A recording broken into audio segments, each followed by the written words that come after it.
संभाल लिया उन्होंने और बोले राधा से, मैं तुम्हारे लिए आज भी वही कान्हा हूँ। तुम तो मुझे द्वारिकाधीश मत कहो। आओ बैठते हैं। कुछ मैं अपनी कहता हूँ, कुछ तुम अपनी सुनाओ। सच कहूँ राधा, जब जब भी तुम्हारी याद आती थी, इन आंखों से आंसुओं की बूंदें निकल आती थी। राधा बोली, मेरे साथ ऐसा कुछ नहीं हुआ। न तुम्हारी याद आई, न आंखों से आंसू बहा, क्योंकि हम कभी तुम्हें भूले ही कहाँ थे। जो तुम याद आते, इन आंखों में तो सदा तुम ही थे। कहीं आंसुओं के साथ निकल न जाओ, इसलिए रोते भी नहीं थे। कान्हा, प्रेम से अलग होने पर तुमने क्या खोया, इसका एक आईना दिखाऊं तुम्हें। कुछ कड़वे सच प्रश्न सुन पाओ तो सुनाऊं। कभी सोचा है इस तरक्की में तुम कितने पिछड़ गए।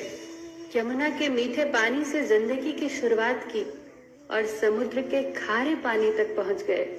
एक उंगली पर चलने वाले सुदर्शन चक्र पर भरोसा कर लिया और 10 उंगलियों पर चलने वाली बांसुरी को भूल गए।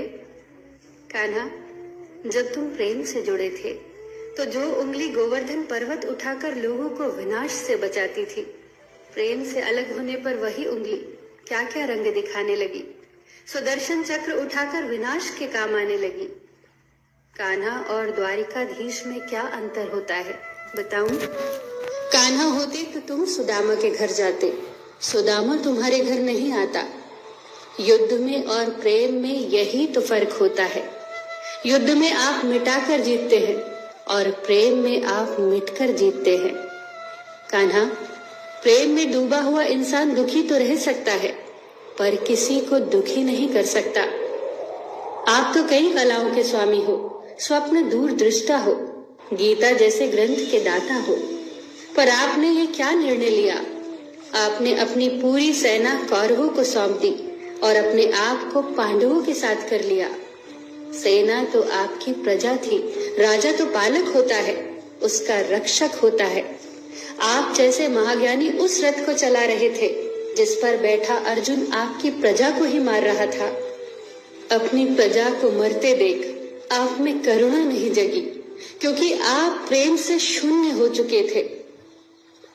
आज भी धरती पर जाकर देखो, आपकी द्वारिकाधीश वाली छवि को ढूंढते रह जाओगे। हर जगह, हर मंदिर में मेरे ही साथ खड़े नजर आओगे। मैं जानती हूँ कान्हा, लोग गीता के ज्ञान की बात करते हैं, उसके महत्व की बात करते हैं, पर धरती के लोग युद्ध वाले द्वारिकाधीश पर नहीं, प्रेम वाले कान्हा पर भरोसा करते हैं। गीता में मेरा दूर दूर तक नाम नहीं है, पर आज भी लोग उसके समापन पर राधे राधे कहते हैं। ये कहानी काल्पनिक जरूर है, पर इसमें है श्री कृष्ण के पास कभी किसी प्रश्न का उत्तर ना हो, ऐसा तो हो ही नहीं सकता।